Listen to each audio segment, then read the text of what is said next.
شہزاد گاؤں کا سب سے نکما لڑکا سمجھا جاتا تھا۔ اس کے والد بشیر احمد طویل عرصے تک گاؤں میں بطور چوکیدار اپنی خدمات انجام دیتے رہے تھے۔ گاؤں کے لوگ ان کی بہت عزت کرتے تھے۔ بڑھاپے اور بیماری کے باعث اب ان کے لیے کام کرنا ممکن نہیں رہا۔ ایک روز گاؤں کے چند بڑوں نے فیصلہ کیا اگر شہزاد اپنے والد کی جگہ چوکیداری شروع کر دے تو ان کے گھر کا چولہا جلتا رہے گا۔ جب یہ تجویز شہزاد کے سامنے رکھی گئی تو وقتی طور پر اس نے کام کرنے کی حامی بھر لی، لیکن کچھ ہی دنوں بعد چوکیداری سے بیزار ہو کر شہر چلا گیا۔ شہزاد کئی روز شہر میں رہنے کے بعد گاؤں واپس آ گیا تھا۔ وہ ملازمت کی تلاش میں شہر گیا تھا مگر اپنی آرام طلبی اور سستی کے باعث وہاں کوئی کام نہ کر سکا۔ اسے گاؤں پہنچ کر معلوم ہوا کہ یہاں ایک خونخوار شیر نے دہشت پھیلائی ہوئی ہے۔ یہ شیر جانے کہاں سے پرسکون قریبی جنگل میں آ دھمکا تھا اور اب تک گاؤں کے کئی جانوروں کا شکار کر چکا تھا۔ اب وہ مستقل گاؤں آ گیا تھا لیکن کسی نے اسے چوکیداری پر مجبور نہیں کیا تھا۔ اب وہ شیر سے مقابلہ کرنے کا سوچ رہا تھا تاکہ گاؤں والوں کی نظروں میں اپنی ساکھ بہتر بنا سکے۔ شہزاد آرام طلب ضرور تھا لیکن بزدل نہیں تھا۔ وہ اندھیرا پھیلتے ہی چھت پر چڑھ جاتا تھا تاکہ شیر کی آمد و رفت پر نظر رکھ سکے۔ اس رات چاندنی پھیلی ہوئی تھی اور کافی فاصلے تک دیکھا جا سکتا تھا۔ رات کا پچھلا پہر تھا جب شہزاد نے گاؤں کی ایک پگڈنڈی پر شیر کو جاتے دیکھا۔ شیر نے جبڑوں میں کوئی جانور دبوچ رکھا تھا۔ شہزاد کو 3 راتوں کی نگرانی کے بعد شیر دکھائی دیا تھا۔ وہ اس موقع کو ضائع نہیں کرنا چاہتا تھا، چنانچہ اس کے تعاقب میں نکل گیا۔ شیر کا رخ مٹی کے بڑے ٹیلوں کی طرف تھا جس کی دوسری جانب جنگل شروع ہو جاتا تھا۔ شہزاد محتاط انداز میں اس کا تعاقب کرتا رہا اور ایک ایسے مقام پر پہنچ گیا جہاں بیٹھ کر شیر نے اپنے شکار سے پیٹ بھرا۔ کھانے کے بعد شیر نے بھرپور انگڑائی لی اور جنگل میں غائب ہو گیا۔ یہاں بکھری ہوئی پرانی ہڈیاں دیکھ کر شہزاد سمجھ گیا کہ شیر اپنا شکار یہیں لا کر کھاتا تھا۔ سب کچھ اپنی آنکھوں سے دیکھنے کے بعد شہزاد واپس گھر آ گیا اور اگلی صبح اپنے والد کی بندوق نکال کر صاف کرنے لگا۔ یہ صبح صبح کیا کر رہے ہو بیٹا؟ بشیر احمد نے اسے دیکھ کر حیرت سے پوچھا۔ بندوق کی صفائی کر رہا ہوں بابا جان، کسی بھی وقت ضرورت پڑ سکتی ہے۔ شیر نے گاؤں میں خوف پھیلایا ہوا ہے، وہ بندوق صاف کرتے ہوئے بول رہا تھا۔ تو یہ بات ہے، ویسے اگر شیر آ گیا تو تم کیا کرو گے؟ بابا نے مسکرا کر اسے کہا تو آگے سے جواب دینے لگا، میں اسے گولیوں سے بھون ڈالوں گا۔ اس کا لہجہ پرعزم تھا۔ جہاں تک مجھے یہ یاد ہے تم نے تو کبھی چوہا تک نہیں مارا، شیر کیسے مارو گے؟ بابا نے شرارت بھرے لہجے میں کہا تو شہزاد بھی مسکرا دیا۔ بابا نے خود اسے بندوق چلانے کی تربیت دی تھی، اب اس کی کاہلی کا مذاق اڑا رہے تھے۔ شیر کی نگرانی کرتے کئی روز گزر گئے۔ آج بھی آدھی رات گزر چکی تھی اور شہزاد ٹیلے کے قریب ایک درخت کی شاخ پر بیٹھا تھا۔ آج وہ اتنا چوکنا تھا کہ کوئی اس پر طنز نہیں کر سکتا تھا۔ چاند بادلوں میں چھپا ہوا تھا اور چاندنی بہت مدھم تھی۔ شہزاد عقابی نظروں سے اندھیرے میں دیکھ رہا تھا۔ بہت دیر بعد اسے شیر مٹی کے ٹیلے کے جانب آتا دکھائی دیا۔ آج اس کے پاس شکار نہیں تھا کیونکہ گاؤں والوں نے اپنے جانور کمروں کے اندر بند کر دیے تھے۔ بھوکے شیر کا رخ جانوروں کی ان بچی کھچی ہڈیوں کی طرف تھا جنہیں وہ شکار کر کے لاتا تھا۔ جیسے ہی شیر ٹیلے کے نزدیک پہنچا تو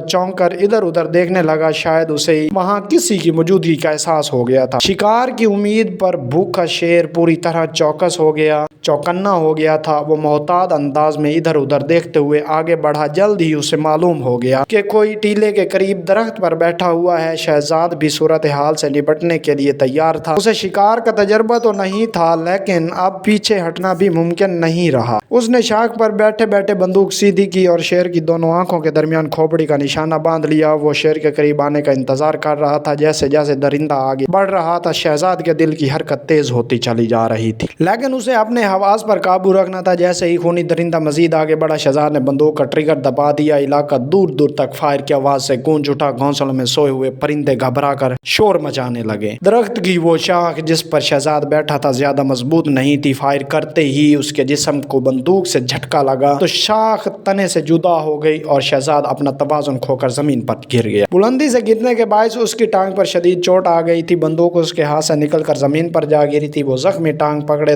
درد سے کرہنے لگا۔ خطرہ اب بھی موجود تھا۔ شہزاد نے گردن گھما کر دیکھا تو شیر کی ٹانگ میں گولی لگی تھی، اس کے سر میں لگنے کی بجائے۔ وہ دوبارہ حملے کے لیے خود کو تیار کر رہا تھا۔ وقت بہت کم تھا۔ شہزاد نے جلدی سے بندوق اٹھا لی اور لوڈ کرنے کے بعد دوسرا فائر کر دیا، لیکن بہت دیر ہو چکی تھی۔ شیر اس پر حملہ کرنے کے لیے لمبی چھلانگ لگا چکا تھا۔ ماحول ایک مرتبہ پھر فائر کی آواز سے گونج اٹھا۔ اس بار شہزاد کی چیخ بھی اس شور کا حصہ تھی۔ گولی کی آواز سن کر بشیر احمد کی آنکھ کھلی تو وہ